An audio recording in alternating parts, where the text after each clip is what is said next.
দর্শক মন্ডলী, আসসালামু আলাইকুম। আমন্ত্রণ জানাচ্ছি সঞ্জি স্টেনলেস স্টিলের সৌজন্যে টকশো মুক্ত বাকি।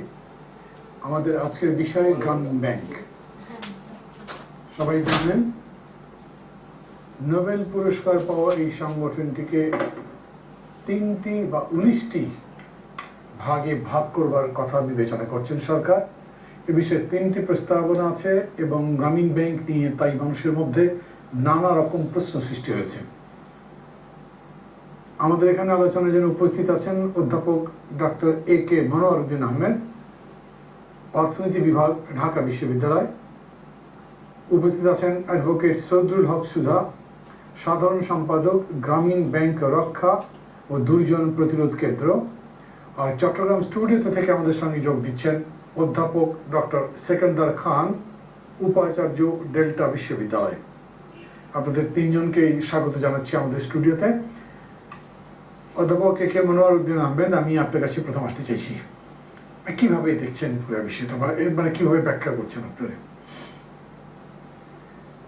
গ্রামীণ ব্যাংক নিয়ে এমনি তো বেশ কিছুদিন ধরে কথা হচ্ছে, ডক্টর ইউনূসকে নিয়ে কথা হচ্ছে, গ্রামীণ ব্যাংককে পুনর্গঠন করা হবে, গ্রামীণ ব্যাংকে ডক্টর ইউনূসকে বাদ দিয়ে পরিচালনা করা হবে। এখন সর্বশেষ হয়েছে যে 3টা প্রস্তাব আছে, আপনি সেগুলো জানেন, এবং এটা নিয়েই বিভিন্ন জন বিভিন্ন রকম মত রাখছেন। আপনি তো নিজে এই রিভিউ যে করা হচ্ছে সেই রিভিউ কমিটির চেয়ারম্যান ছিলেন।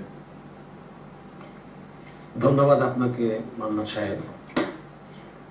আমাদের সমাজে, আমাদের দেশে গ্রামীণ ব্যাংক নিয়ে অনেক বিভ্রান্তি আছে।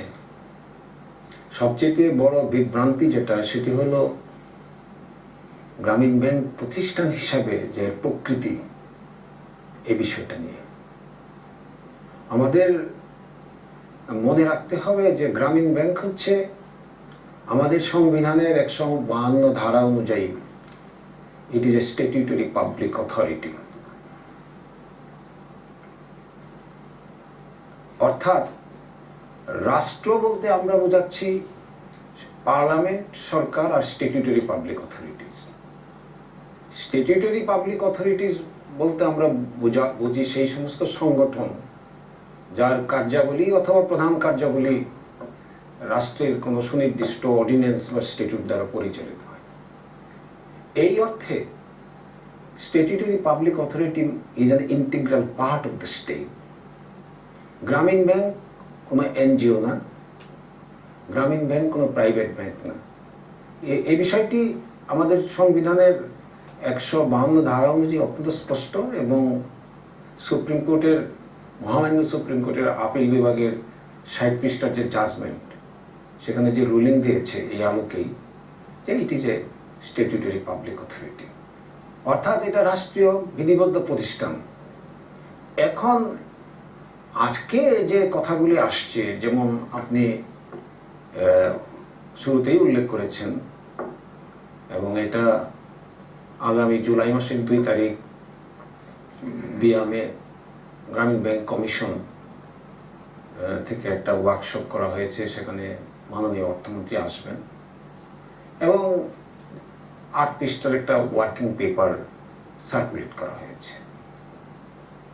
এটা মূলত গ্রামীণ ব্যাংকের ভবিষ্যৎ কাঠামোটা কিরকম হবে বা হতে পারে, তার সম্ভাব্য পসিবল অল্টারনেটিভস নিয়ে আর কি। এখানে আমাদের অত্যন্ত পরিষ্কার একটা ধারণা থাকতে হবে যে সরকার কিন্তু এখনো সিদ্ধান্ত নেননি।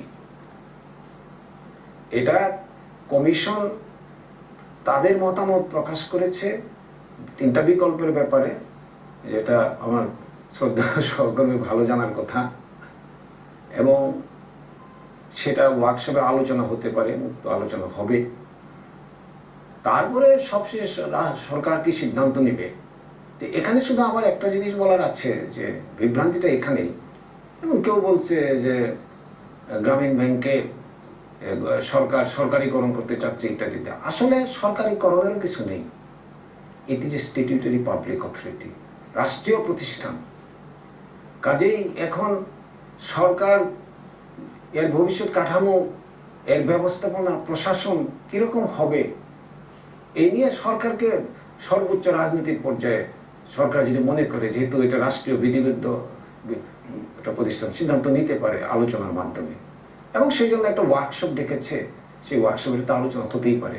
কিন্তু as of now, as of today, government has not yet decided exactly what is going to be the future statutory structure. তো শুধু আমার এখানে একটা জিনিস বলার আছে, it is not an NGO. 1983 সালে যখন বাংলাদেশ সরকার, বাংলাদেশ রাষ্ট্রের কাছে আমাদের অত্যন্ত শ্রদ্ধেয় প্রিয় ব্যক্তি ডক্টর মোহাম্মদ ইউনূস জোবরা গ্রামের তার প্রাইভেট প্রজেক্টকে নিয়ে যখন বাংলাদেশ ব্যাংকের কাছে আসলেন, বাংলাদেশ ব্যাংকের সমর্থন পেলেন, কৃষি ব্যাংকের সমর্থন পেলেন, সর্বোপরি রাষ্ট্রের সমর্থন নিয়ে 1983 সালে অর্ডিন্যান্স দিল। সেদিন কিন্তু এই প্রতিষ্ঠানটির নেচার ডিটারমিন হয়ে গেছে। ইট ইজ স্ট্যাটিউটরি পাবলিক, এটা রাষ্ট্রের অবিচ্ছেদ্য অংশ, রাষ্ট্রীয় প্রতিষ্ঠান, সরকারের একটা সেই হিসাবে হক সবসময় থাকবে এর বিষয়ে কথা বলার জন্য। জি, অ্যাডভোকেট সদরুল হক সুধা। স্যার যে কথা বলেছেন আমি ওনার সাথে আইনি বিষয়টি একমত, যেটি রাষ্ট্রীয় বিধিবদ্ধ প্রতিষ্ঠান, কিন্তু কতকগুলি ক্ষেত্রে দেখা যাচ্ছে যে, যেমন বিশেষ করে আমরা বলবো যে 1983 পর থেকে 12 সালে এসে আমরা লক্ষ্য করলাম যে এটা অর্ডিন্যান্স করা হলো, তার আগেই তার ম্যানেজিং ডাইরেক্টর সহ পরিচালন পরিষদ এবং পরিচালন পরিষদ থেকে চেয়ারম্যান কিভাবে হবে এগুলি নিয়ে একটি বিতর্ক আসলো, এবং সেখানে 12 সালে এসে এটা বলা হলো যে ম্যানেজিং ডাইরেক্টর তাকে রাখা হবে না, এবং এটি পরিচালক পরিষদের নির্বাচনে যেভাবে হতেন সেটিও বদলে দেওয়ার চেষ্টা করা হলো। মহিলারা যে পরিচালনা করতেন তাদেরকেও সেখান থেকে সরিয়ে দেওয়ার একটা প্রচেষ্টা করা হলো, এবং এগুলি আমি আমার প্রতিষ্ঠানের পক্ষ থেকে মনে করি যে এটা এক ধরনের রাজনৈতিক আক্রমণ, এবং এই প্রতিষ্ঠানটাকে আজকে সারা পৃথিবীতে আজকে বাংলাদেশ বললে অনেকেই মনে করে, জিজ্ঞাসা করে এটা কি ইউনূসের দেশ। রাজনৈতিকভাবে অনেকে এটাকে জেলাসলি দেখছেন, ইউনূসের দেশ বলতে হবে কেন, এটা আমার নামের দেশ হলো না কেন, আমার বাবার নামের দেশ হলো না কেন, এভাবে অনেকে চিন্তা করেন বলেই আক্রমণগুলি আসে। এবং স্যার যে কথা বললেন 2রা জুলাই বিএমএ একটা পেপারস রেডি করা হয়েছে, সেখানে যে 3টা প্রস্তাবনা তারা এনেছেন আমরা দেখেছি, আজকে কাগজেও সেগুলি এসছে।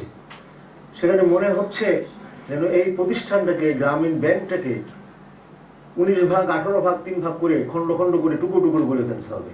আজকে যে কথাটি ডক্টর ইউনূস সাহেব চিটাগং সহ বিভিন্ন জায়গায় বলেছেন যে গ্রামীণ ব্যাংককে যে ভেঙে টুকরো টুকরো করা হচ্ছে, এটির বৈধতা, এবং তিনি আহ্বান করেছেন, তিনি আমার জানা মতে তিনি 30 মে 2012 সালেও একবার আহ্বান করেছিলেন, যখন প্রথম পরিচালনা পরিষদ তাকে এমডি থেকে বাদ দেওয়ার চেষ্টা করা হয়েছিল। তিনি পত্রিকায় একটা স্টেটমেন্ট করেছিলেন এবং তার বিরুদ্ধে সমস্ত দেশবাসীর কাছে উনি বলেছিলেন তার পাশে এসে দাঁড়াবার জন্য। আমরা তখনই এই গ্রামীণ ব্যাংক রক্ষা এবং দুর্যোগ প্রতিরোধ কেন্দ্র করি, এবং আমরা চেষ্টা করেছি বিভিন্ন আলোচনায়, যেমন সেকেন্দার সাহেব আমাদের চিটাগংয়ের বন্ধু, তিনি ছিলেন আমাদের সাথে কয়েকবার আলোচনায়।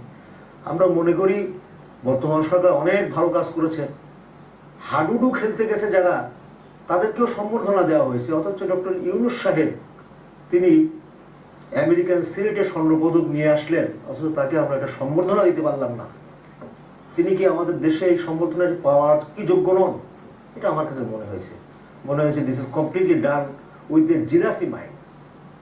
সুতরাং এইটি না করে আমার মনে হয় তাকে দিয়ে আমাদের এই দেশে অনেক কাজ আমরা করতে পারি, অনেক সমস্যা তাকে দিকে সামনে সমাধান করতে পারি, এবং তিনি আজকে অর্থনীতিতে যে তাত্ত্বিক চিন্তাটা এনেছেন, সামাজিকভাবে বিপণন, সামাজিকভাবে উৎপাদন, এগুলি আমার মনে হয় যে আমাদের আবারও চিন্তা করা দরকার, এবং রাষ্ট্রীয়ভাবে কোনোভাবেই এই গ্রামীণ ব্যাংকে, বিশেষ করে 84 লক্ষ মহিলা যারা এই ব্যাংকের মালিক, তাদেরকে মালিকানা থেকে বঞ্চিত করে টোটাল শেয়ার বলা হচ্ছে 51 ভাগের বেশি শেয়ার, অর্থাৎ ইয়েদের আপনার শিল্প ব্যাংকের আদলে এটিকে নিয়ে যাওয়া। দেশের বাইরে থেকে একটা ফোন আছে, আমি ফোনটা নিয়ে তারপর আসছি।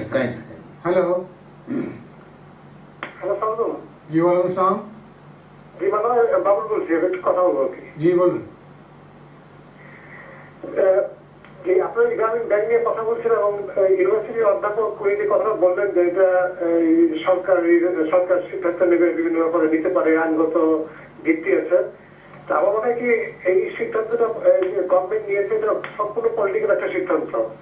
এবং গ্রামীণ ব্যাংক সম্পর্কে জার্মানিতে প্রত্যেকটা স্কুলের থেকে পর্যন্ত জানে, যারা ক্লাস 5-এ পড়ে তারাও জানে গ্রামীণ ব্যাংকটা কি, এবং গ্রামীণ ব্যাংক সম্পর্কে তাদের পড়ানো হয়, অনেক কিছু শেখানো হয়, ইউনিট সম্পর্কে অনেক কিছু বলা হয়। এবং আজকে যে ঘটনা ঘটছে গ্রামীণ ব্যাংক নিয়ে, এটা অধ্যাপকের সাথে আমি দ্বিমত পোষণ করছি। এটা সম্পূর্ণ রাষ্ট্রের সর্বোচ্চ ব্যক্তি যিনি তার সিদ্ধান্ত অনুযায়ী এই গ্রামীণ ব্যাংক ভাঙা হচ্ছে।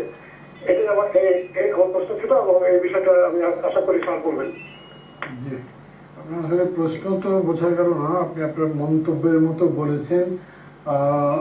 ডক্টর মনোয়ার প্রথমেই কিন্তু আলোচনার সময় বলেছেন যে এখনো পর্যন্ত সরকারি কোনো সিদ্ধান্ত হয়নি, বরঞ্চ উনি উল্লেখ করেছেন যে 2 তারিখ জুলাই মাসে বিএমএ একটা কর্মশালা হবে, সেই কর্মশালাতে এটার কাঠামো পরিবর্তন বিষয়ে আলোচনা হবে, তার জন্য একটা কর্মপত্র প্রস্তুত করা হয়েছে, 8 পৃষ্ঠা উনি বলেছেন, তার উপর আলোচনা হবে। সেখানে অপশন হয়তো 2-3টা আছে, তার মধ্যে একটা অপশন নেওয়া হতে পারে, মেবি কোনো অপশনই নেওয়া হবে না, নতুন কোনো কিছু নেওয়া হবে।